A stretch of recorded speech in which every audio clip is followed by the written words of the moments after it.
Alright, so as the title of the video would suggest, this is the top 100 coasters, but in this video I'm just going to be doing 100 through 26.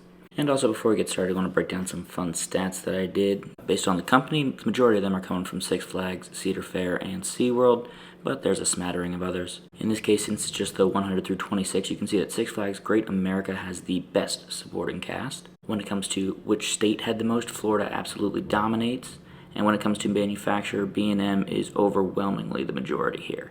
Though Intamin and RMC, don't you worry, once we get to the top 25, you will be taking over. When it comes to decade, almost all of them appear either between 1990 and 2020. As far as inversions, I also tend to prefer ones that don't have any. And as far as material, unfortunately there's only so many wood coasters left in the world, but as of right now I at least still have 14. And hopefully it's self-explanatory, but these are of course just my opinions. I love hearing people that oppose them. Let's have an argument down in the comments if you would like. And last but not least, I'd like to thank these people because the majority of the footage I use is not mine, it is theirs. So let's take a minute to thank these people. And without further ado, let's jump right in. Now get ready, here we go.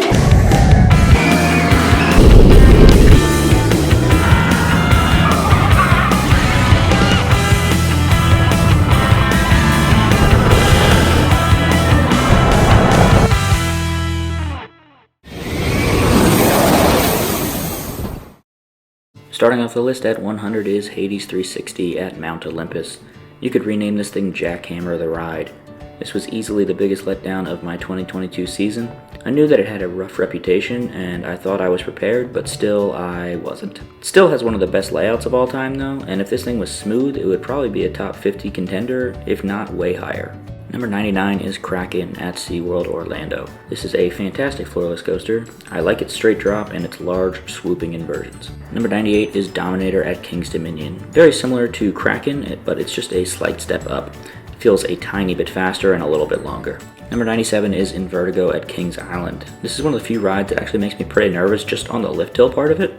I think this is one of the most underrated rides at Kings Island. Number 96 is Grizzly at King's Dominion, and if you're watching this, this is Grizzly before 2023. This ride's crazy rough, but unlike Hades 360, somehow it doesn't induce any pain or headaches, so I like that jankiness about it. It just makes me laugh the entire time.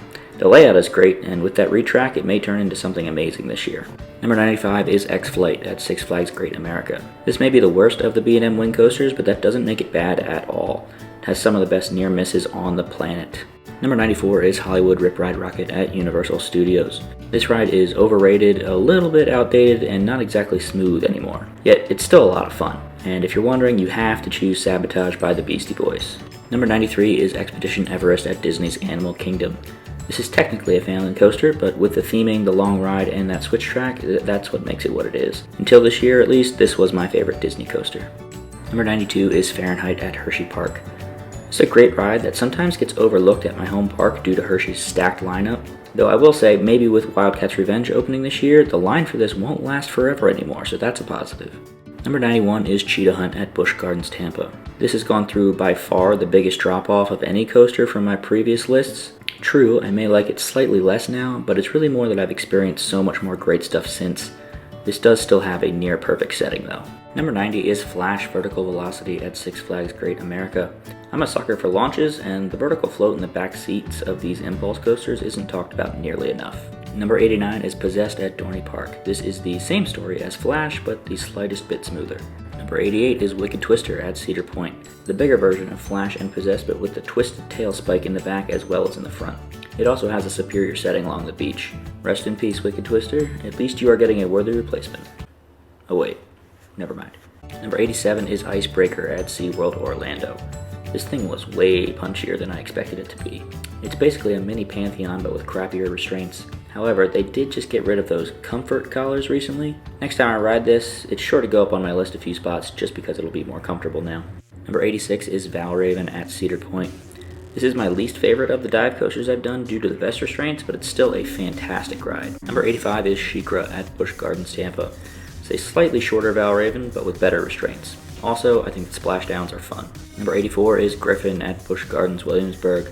This is my favorite dive coaster so far if I had to pick. Hershey, please build one of these where Tidal Force is, or a Giga, you know, just asking. Number 83 is Max Force at Six Flags Great America. This has a great launch, but somehow it has less punch to it than the hydraulic ones that I'm used to. A couple useless inversions and one amazing one. I assumed this would be number 2 at the park going in, but it only ended up number 5, though that does show how good of a top 5 this park has. Number 82 is Full Throttle at Six Flags Magic Mountain. This was both underwhelming and pleasantly surprising at the same time. The first launch wasn't as good as I thought it would be, but then the swing launch section and the drop over the loop were amazing. Number 81 is the Beast at Kings Island, and I'm talking about the Beast before its retrack in 2022. Other than the final helix, this thing is mostly mild but just janky fun, and it lasts forever. The longest total ride time of any coaster I've ever been on, and it will likely always be that way. It is the longest wooden coaster in the world after all. Number 80 is the Beast at Kings Island. Yes, it's the Beast again, and I'm saying the Beast after its retrack in 2022. Yes, I do consider these 2 separate credits. Fight me. This version is noticeably smoother and with a noticeably better first drop and helix, though this placing is only considering non-night rides. The night rides on this are the second best night rides I've ever experienced, and I'll be sure to bring that up later in the list. Probably be in the next video. Number 79 is Raven at Holiday World. Raven is an excellent CCI Woody. Incredibly, this is only the 4th best coaster at Holiday World. You know you're doing something right when your family park has 3 coasters that are clearly even better than this one. Number 78 is Viper at Six Flags Great America. While Max Force was slightly less quality than expected, Viper was for sure an unexpectedly great time. I love the huge winding and overlapping structure. I wouldn't call it smooth, but not rough either, with odd and quirky airtime. Number 77 is West Coast Racers at Six Flags Magic Mountain. The pause in the middle to sync up with the other train hurts the feeling of the pacing, but it still has a great dueling element, solid airtime, and lots of launches. Number 76 is Apollo's Chariot at Busch Gardens Williamsburg. It may be far and away the worst B&M Hyper I've done, but that hardly means anything. It's still a B&M Hyper, and for the first try at the model, they killed it. I still love this ride, but it's gotta be in the back row if you want that patented B&M floater airtime. Number 75 is Powder Keg at Silver Dollar City. Probably the most convoluted coaster I know of. A switch track into an air launch that covers track from a former water coaster. Then a lift hill just to get you back to the last couple elements and to the station. I don't know what that means, but anyway, the setting, the launch, the speeds, and airtime make this thing a blast. Number 74 is Superman the Ride at Six Flags New England. Probably the most controversial placement on my list. I got rides in both the front and back rows and on 2 separate days. It's a good ride for sure, I mean it's on this list, but I just got unlucky it seems. I didn't experience the great airtime and speed that everyone else seems to rave about. Maybe future rides in a future year could get this bumped up by a lot down the road. I certainly hope so. Number 73 is Superman Krypton Coaster at Six Flags Fiesta Texas. This is my number 1 floorless coaster for now. Front row rides where it's actually smooth at night combined with the quarry wall is an absolute blast. Number 72 is Superman Escape from Krypton at Six Flags Magic Mountain. Yes, this is 3 Superman rides in a row, but I didn't plan that. This is one of the more underrated rides I can think of, and after all, 100 miles an hour is 100 miles an hour. I actually find the gradual acceleration and floater nearly 400 feet up and falling backwards to be quite a rush. Number 71 is Great Bear at Hershey Park. This is the invert that I grew up with. It's not very intense, but the layout, as awkward and unique as it is so fun every time. The opening helix is so cool, and that final corkscrew over the water remains as one of my favorite inversions ever. Number 70 is Afterburn at Carowinds. This is a short but sweet B&M invert. The drop over the parking lot feels way higher than it actually is somehow. I actually feel the battling forces on this ride even more so than on something like Montu. Number 69 is Batman the Ride at Six Flags Great America. The other 5 Batman clones that I've ridden are still great, but sit around the 110 mark in my rankings. This one just ran so much faster and whippier than the rest. I expected this to be number 6 at the park when I visited, but here it is at number 3 at Six Flags Great America. Number 68 is Raptor at Cedar Point.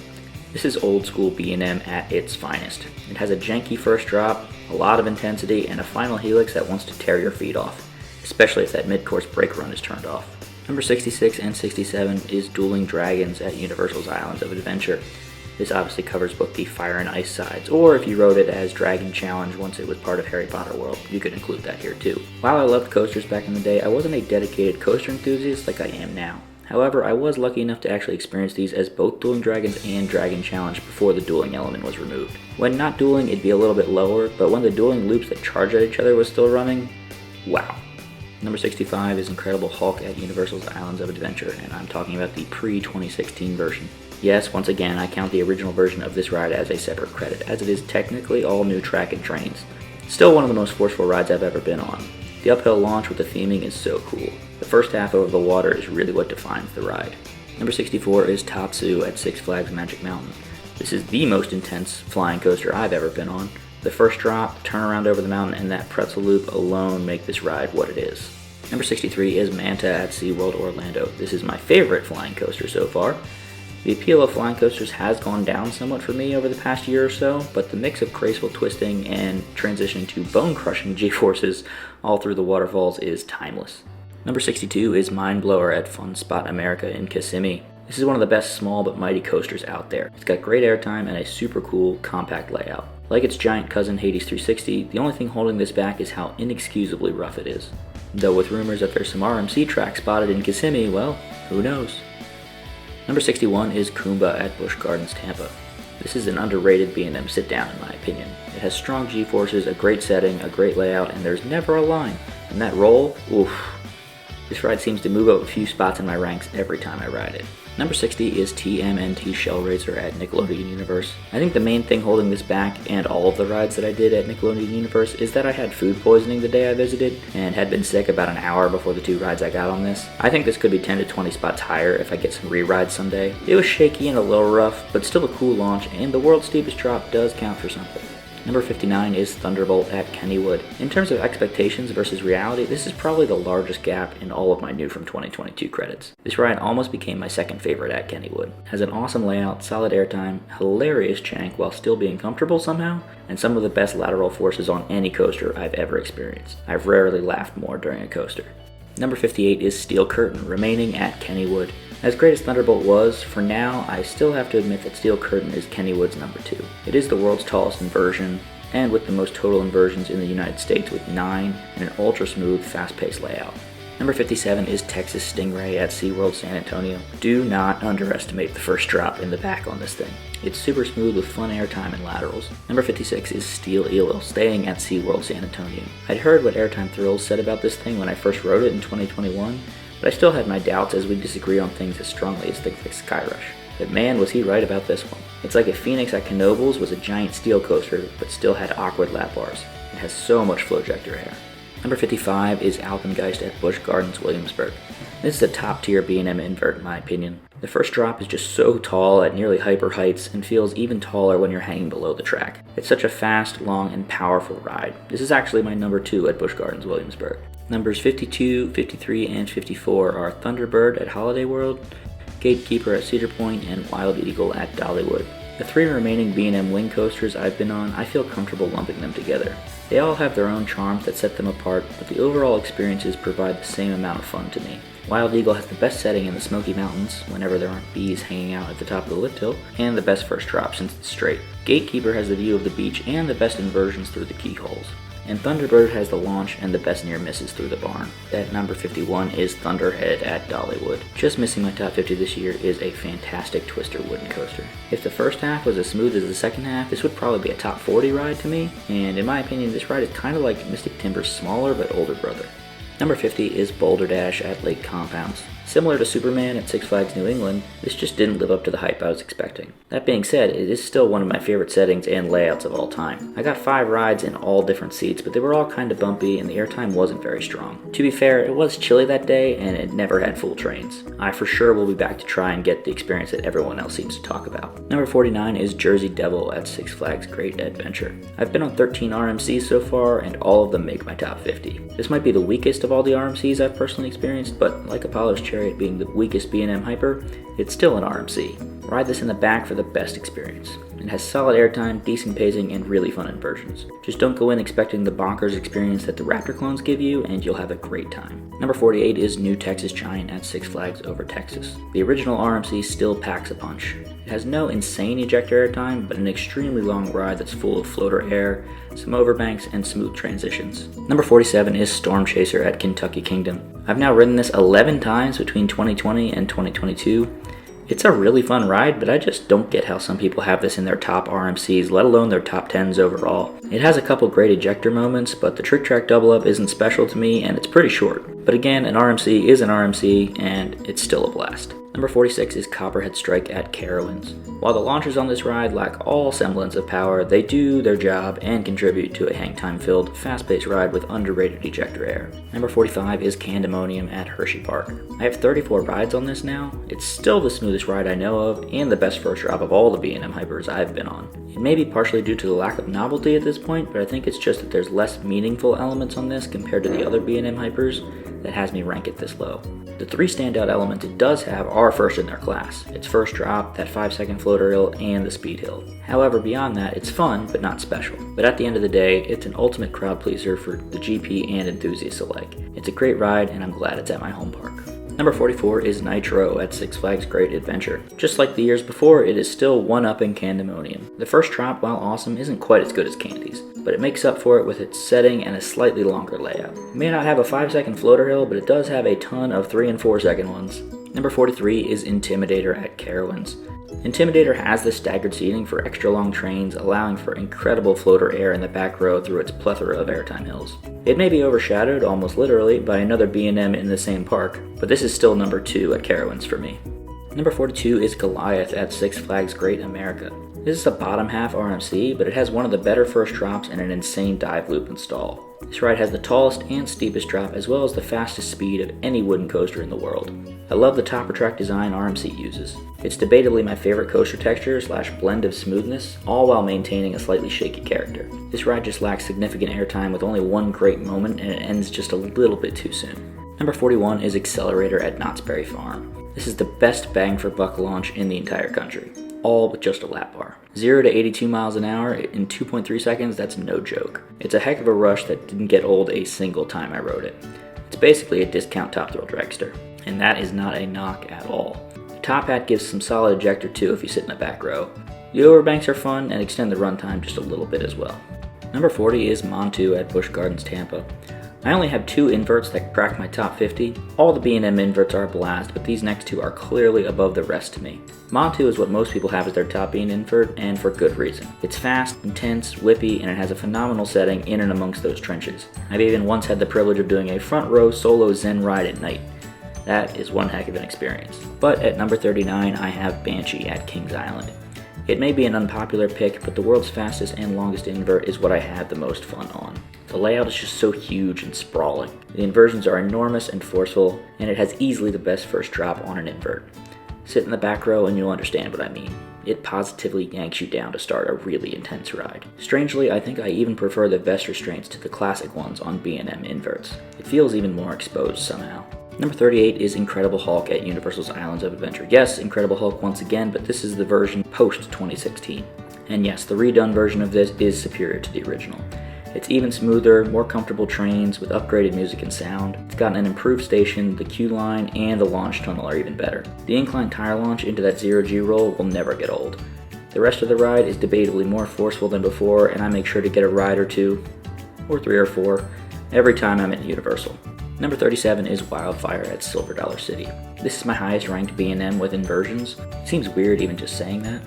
I can understand completely anyone who disagrees with this, but to me the setting of Wildfire is superior to the Hulk. As amazing and chilling as the night ride is, this is probably the only ride in the world I prefer not at night and more during sunset just due to the view. It's absolutely gorgeous. Any video or photo just doesn't do it justice. You kind of have to experience this for yourself.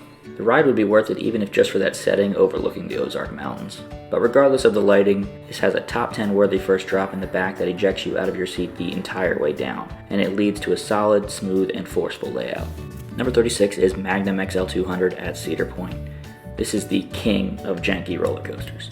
The first 2/3 of this ride is fun and has a beautiful setting overlooking the beach, but I ride this ride for one of the greatest finales of all time. That triangular hill return run in the Magic Seat produces some of the most painfully strong and laughter-inducing airtime on the planet. This is my number 4 at Cedar Point, just for that ending. It's that wild. Number 35 is Raging Bull at Six Flags Great America. I expected Goliath or Max Force to be the king of Six Flags Great America, but it turns out it's Raging Bull. The ultra-long trains make for a magical airtime experience in the back row during the first drop and most of the floater hills. The twister layout is different than all the other B&M hypers I've been on, but I really like it. It never seems to end, and it's just a blast the whole way through. Number 34 is Mako at SeaWorld Orlando. While incredible in any seat, this is the only B&M Hyper I actually prefer in the front row. The power of that air over the 5-second floater hill is borderline ejector for the first couple seconds if you sit in the front. The whole layout is fantastic, even if it's a little bit lackluster after the mid-course. Number 33 is Storm Runner at Hershey Park. What may be my most ridden roller coaster of all time has finally been knocked out of the top 25. Not because I love it any less, but just because I've been fortunate enough to experience other world-class attractions by this stage. The launch is comparable to Xcelerator at Knott's, but this has a short and intense and complete layout that follows. Top hat drop into the valley and the flying snake dives still get me every single time. I've been riding this since 2004 and will be as long as this thing is at Hershey. And next I'm going to have number 31 and 32. The next two rides are the only two in my top 50 that you could argue have almost no intensity. However, they are far and away the best coasters with theming that I've experienced. They are Hagrid's Magical Creatures Motorbike Adventure and Guardians of the Galaxy Cosmic Rewind. They both have incredible queue lines that set up a story and put their own unique spin on train design. And in Guardians' case, quite literally. They both have launches. Hagrid's actually setting the world record for most launches on a coaster, even if only the final one has any real kick to it. Though Guardians' main launch is taken backwards. I don't want to say much more so I don't spoil all the fun surprises these masterpieces have to offer if you haven't been on them yet. These rides are more about the experience than the thrills. The impressively long duration of these coasters combined with their music and storylines shows off what Disney and Universal can do with their nearly unlimited budgets and talented design teams. Hagrid's is my second favorite Universal coaster, while Guardians is my favorite coaster at any of the Disney parks. For now, I'm ranking Hagrid's one spot higher than Guardians, but in full transparency, I've only been on Guardians once ever, and that was last month, and I've been on Hagrid's 27 times now since 2020, so yeah, it's kind of tough to compare. Number 30 is Ghost Rider at Knott's Berry Farm. While I don't understand how some people with large credit counts, like we're talking 200 plus, have this in their top 10s, I do get that this is still a fantastic ride. Even if it has some of the worst operations I've ever experienced, don't let that take away from its great layout, its airtime, and some incredible lateral forces. I can totally see a night ride on this being something special someday. Number 29 is The Legend at Holiday World. This is one of the most underrated rides I've ever experienced in my entire life. I opted to skip this ride in favor of riding the Voyage a second time during my first visit to Holiday World, back in 2020 due to the COVID restrictions. What a mistake that turned out to be. This ride is nearly as good as Voyage and has even better laterals than Ghost Rider, which is saying a lot. The unexpectedly long layout weaves its way amongst the trees, the water slides, and even itself while somehow never seeming to slow down. This was the best sleeper hit of my entire 2022 season. Number 28 is Wonder Woman Golden Lasso Coaster at Six Flags Fiesta, Texas. This is the only Raptor clone I've done, and it defines small but mighty. I rode this 5 times during my 2021 trip, and when I looked in the hotel mirror later that night, I had clearly visible bruise lines on my shoulders. That's where the restraints had cut into me. Quite plainly, it was still totally worth it, and I'd do it again in a heartbeat. The pacing is unreal, and the off-axis airtime hill is tied for the strongest airtime moment I've ever experienced. The only thing holding this back is it's a short ride. Maybe with some better rides in the future, I could even see this moving up in rank. Number 27 is Iron Rattler, also at Six Flags Fiesta, Texas. By the smallest of margins, for now Iron Rattler stands as my number 1 at the park. This isn't actually much longer than Golden Lasso Coaster, but the first drop is still superior. The restraints are definitely more comfortable and it interacts with the quarry wall, and that final dive off of it is a top airtime moment for me as well. I got 9 rides during my trip and I wish I had time for more. Though even once I get back to try out Dr. Diabolical, I have a feeling that Iron Rattler will still have the best drop in Texas. And rounding out this list at 26 is Twisted Colossus at Six Flags Magic Mountain. I feel bad putting this just outside the top 25, but I just couldn't find room for it. To be fair, I've never experienced a true duel on this.